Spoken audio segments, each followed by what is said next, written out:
નમસ્કાર જોહાર, હું છું સનફ આદિવાસી અને આજે જે શેડ નીચે આપણે ઊભા છે એ શેડ છે સેગ્રીગેશન શેડ છે અને આ સેગ્રીગેશન શેડનું ખૂબ મોટું મશીન તમે જોઈ શકો. જે મશીન છે સૂકો ભીનો કચરો છૂટો પાડવાનું મશીન છે. આમાંથી ત્યાંથી કચરો નાખવાનું છે, અહીંથી કચરો નીકળશે અને ત્યારબાદ અમુક કચરાનો ખાતરમાં આપણે ઉપયોગ કરીશું. એ રીતનો આખો પ્લાન છે અને મને કહેતા બહુ ખુશી થાય છે કારણ કે આ કચરાના માટે અમે ખૂબ અવાજ ઉઠાવ્યો હતો. આગળ પણ ન્યૂઝ ચલાવ્યા હતા કારણ કે ઉનાઈમાં બજારની વચ્ચે એટલે કે રહેણાંક વિસ્તારમાં સોસાયટીની આસપાસ ડમ્પિંગ યાર્ડ હતું અને ત્યાંથી વાસ મારવાની, દુર્ગંધ મારવાની ખૂબ ફરિયાદ આવતી હતી. લોકો ત્રાસી જતા હતા, સોસાયટીમાં રહેવા મજબૂર હતા કારણ કે ગંદકી વિસ્તારમાં.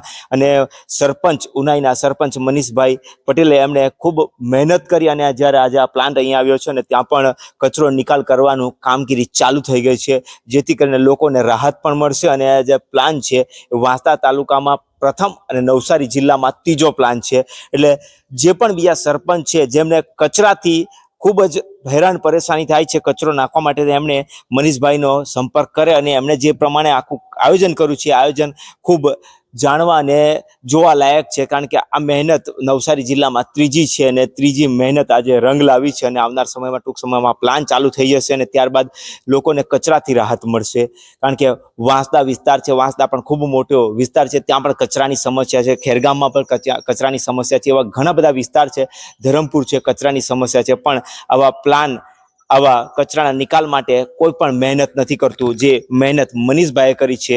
અને આજે મનીષભાઈની મહેનત રંગ લાવી છે અને આવનાર સમયમાં જ આ પ્લાન ચાલુ થઈ જશે. એનામાંથી પછી સૂકો ભીનો કચરો છૂટો થશે. પછી એમના આયોજનના આગલા પણ એવા પ્લાન છે કે ભીનો કચરો નીકળશે, એમાંથી ખાતર બનશે, એમાંથી ગેસ બનશે, એમાંથી વીજળી પણ ઉત્પન્ન કરવાના એમના પ્રયત્ન છે. પ્લાસ્ટિક વેચીને પણ પૈસાની કમાણી થશે, એવા પણ એમણે આગલા પ્લાન કર્યા છે. પણ હવે જોઈએ, આ પ્લાન ચાલુ થાય પછી આગળના પ્લાન્સ વિચારીશું.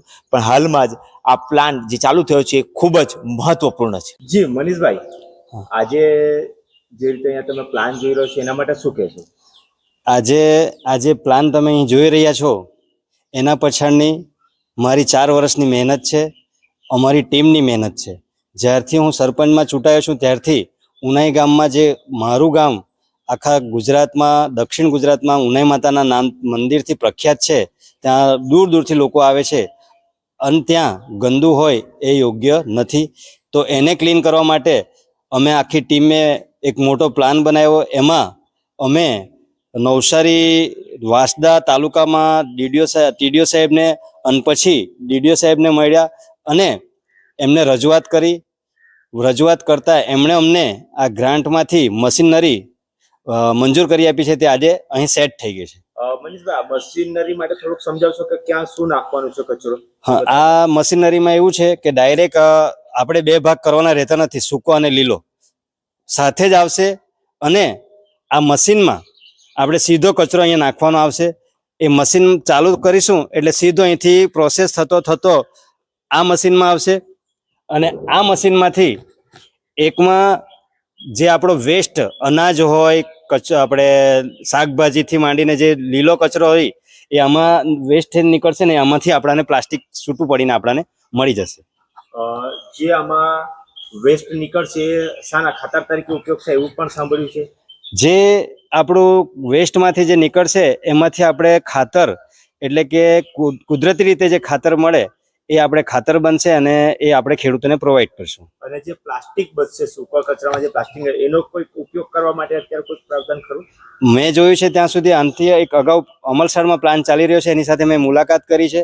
જે પ્લાસ્ટિક નીકળે છે એને આપણે સ્ટોર કરીને કંપની સાથે આપણે વેચાણ કરાર કરીને આપણે એમને આપીશું. નવસારી જિલ્લામાં આવા કેટલા પ્લાન છે અત્યાર સુધી? નવસારી જિલ્લામાં સૌથી પહેલું અમલસાડમાં એક હતું ને હાલમાં એક બીજા ગામમાં આપ્યું છે ને આ ત્રીજું ગામ એવું છે નવસારી જિલ્લામાં કે આ પ્લાન અહીંયા ચાલુ થઈ રહ્યો છે. અને વાંસદામાં ખરા બીજા કોઈ મશીન? વાંસદા તાલુકામાં મને કહેતા ગર્વ થાય છે કે ઉનાઈ ગામ એક પ્રથમ ગામ એવું છે કે જે પહેલું ગ્રામ છે કે ત્યાં આ મશીનનો પ્લાનિંગ ચાલુ થયું છે. મનીષભાઈ, ઉનાઈને જ પ્રાવધાન આપવાનું કોઈ ખાસ કારણ? એના પછાડી અમારી સખત મહેનત છે. અમે વારંવાર અમારો આખો ડીપીઆર રજૂ કર્યો છે કે ગામમાં કેટલી વસ્તી છે, કેટલા મંદિર છે, કેટલા હોસ્ટેલ છે, કેટલી શાળાઓ છે, કેટલા દવાખાના છે, એનો આખો ડીપીઆર તૈયાર કર્યો છે. કેટલો કચરો રોજનો નીકળે છે એનું આખો અમે રોડમેપ તૈયાર કર્યો છે.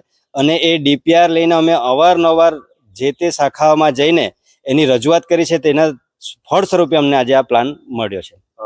એમાં જે ગ્રાન્ટ જે મળી છે હમ. એ ગ્રાન્ટ કયા ડિપાર્ટમેન્ટમાંથી મળી?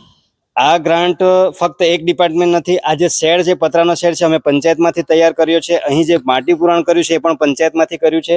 એસડીએમમાંથી આપણને સામૂહિક શૌચાલય મળ્યું છે અને બાજુમાં જે શેડ દેખાય છે એ પણ એસડીએમમાંથી મળ્યો છે. અને આ પણ નવસારી જિલ્લાની જે ગ્રાન્ટ છે એ ડીડીઓ મેડમે અમને એમના પ્રોવાઈડ કરી છે આ ગ્રાન્ટ. અને બાકીનું જે આ મીટર છે, આ બોર છે, એ પંચાયતે પ્રોવાઈડ કર્યો છે. આ પ્લાન ક્યાં સુધીમાં કાર્યરત થઈ જશે? હવે આ પ્લાન્ટમાં 90% કામ પતી ગયું છે, 10% કામ બાકી છે. મારું એવું માનવું છે કે વહેલી તકે એટલે વધુમાં વધુ 10 થી 15 દિવસમાં આ પ્લાન્ટ ચાલુ થઈ જશે.